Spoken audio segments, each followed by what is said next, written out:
દ્વારકાધીશ શ્રી કૃષ્ણ અંગે સ્વામિનારાયણ ગુરુકુળના સ્વામી નીલકંઠ ચરણદાસજી દ્વારા કરાયેલી ટિપ્પણીને લઈને આહિર સમાજમાં ભારે રોષ ભભૂકી ઉઠ્યો છે, જેને લઈ પુણા ગામ ખાતે આહિર સમાજના આગેવાનો દ્વારા વિરોધ પ્રદર્શન કરવામાં આવ્યું હતું।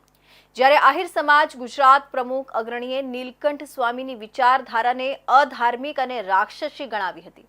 સાથે દ્વારકામાં આવી સ્વામી માફી નહીં માંગે તો દ્વારકામાં સભા કરવાનું અલ્ટિમેટમ આપ્યું છે। સ્વામિનારાયણ સંપ્રદાયના ધાર્મિક ગ્રંથ શિક્ષાપત્રી હાથમાં લઈને આહિર સમાજના પ્રમુખ અને આગેવાનો દ્વારા વિરોધ નોંધવામાં આવ્યો હતો। આહિર સમાજ દ્વારા જણાવવામાં આવ્યું હતું કે પોતાના ધર્મમાં આચરણ કઈ રીતે કરવું તે શિક્ષાપત્રીમાં લખવામાં આવ્યું છે, જે સ્વામિનારાયણ સંપ્રદાય માટે ગીતા સમાન છે।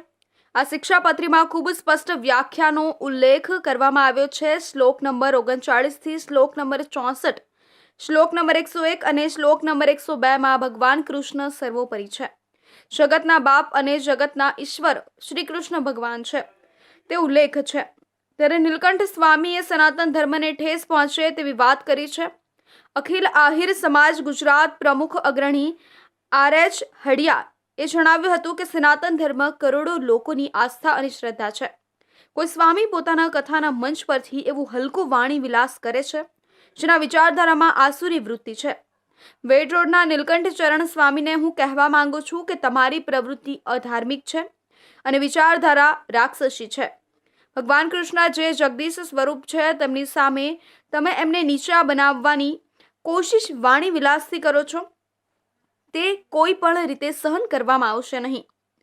અમારું અલ્ટિમેટમ છે કે જગતપતિ દ્વારકાધીશ ત્યાં બેઠા છે, આવા સાધુઓને રોકવા ખૂબ જ જરૂરી છે, માટે અમે એક સભાનું પણ દ્વારકા ખાતે આયોજન કરીશું। સુરતના વેડ રોડ વિસ્તારમાં આવેલા સ્વામિનારાયણ ગુરુકુળના સ્વામી નીલકંઠ ચરણ સ્વામીએ નિવેદન આપ્યું હતું કે દ્વારકાપતિએ મહારાજ પ્રાર્થના કરી હતી કે જો તમે મોટું ધામ બનાવો, વિશાળ મંદિર બનાવો તો મારી ઈચ્છા છે કે ત્યાં આવીને હું નિવાસ કરું।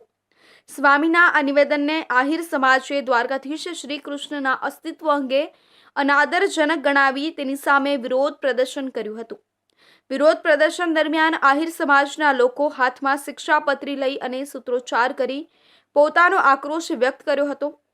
વિરોધીઓએ સ્વામિનારાયણ સંપ્રદાય માફી માંગે એવા નારા લગાવી સ્વામી વિરુદ્ધ કાર્યવાહી કરવાની માંગણી કરી હતી કે જેને પૂર્ણ પુરુષોત્તમ કીધા છે, જે જગતના નાથ છે અને જેના અમે સીધી લીટીના વારસદાર છે એવા રાજાધિરાજ દ્વારકાધીશને આ વખતે આ સંતોએ ટાર્ગેટ કરી ખૂબ ગંભીર ભૂલ કરી છે। અમારો સમાજ, અમારો આહિર સમાજ એમની આ વાણીને સખત શબ્દોમાં વખોડે છે અને અમારી એક જ માંગ છે કે આપ સંતો દ્વારકામાં જઈ અમારા પ્રભુ શ્રી દ્વારકાધીશના ચરણોમાં માથું ટેકાવી માફી માંગો। મારે એટલું કહેવું છે કે હું પણ સ્વામિનારાયણ સંપ્રદાયની સાથે ઘણો ક્લોઝ છું, એના ધર્મપ્રેમી ભક્તો સાથે પણ એના સંપર્કમાં છું। મને એવું લાગે છે કે ધીમે ધીમે કોઈને કોઈ રીતે એ લોકો સ્ટ્રેટેજી બનાવી છે કે સનાતન ધર્મને નીચો અને હલકો પાડવો। આપણો જગતનો બાપ, અમારો જદુકુળનો બાપ કૃષ્ણ ભગવાન હોય કે શિવ હોય કે રામ હોય, એવા ઈષ્ટદેવોને 5000થી ઋષિમુનિની પરંપરાની હિન્દુ ધર્મની સંસ્કૃતિને આ લોકો 250 વર્ષના અંતે કેવી રીતે નિમ્ન કક્ષાએ જઈ અને હલકી ટિપ્પણી કરે છે, ત્યારે મારે કહેવું છે કે આ સ્વામિનારાયણના જે સ્વામી જે છે વેડ રોડના એ મનોરોગી માણસ છે અને અગાઉ જેમણે પણ ટિપ્પણી કરી છે ને મનોરોગી છે। આહિર સમાજના આગેવાનોની સ્પષ્ટ માંગ છે કે સ્વામી દ્વારકા જઈને જાહેરમાં માફી માંગે। તેમણે જણાવ્યું કે શ્રી કૃષ્ણ એક ઈશ્વરીય અવતાર છે અને તેમના વિશે કોઈ પણ પ્રકારની વિવાદિત ટિપ્પણી સમાજને સ્વીકાર્ય નહીં થાય।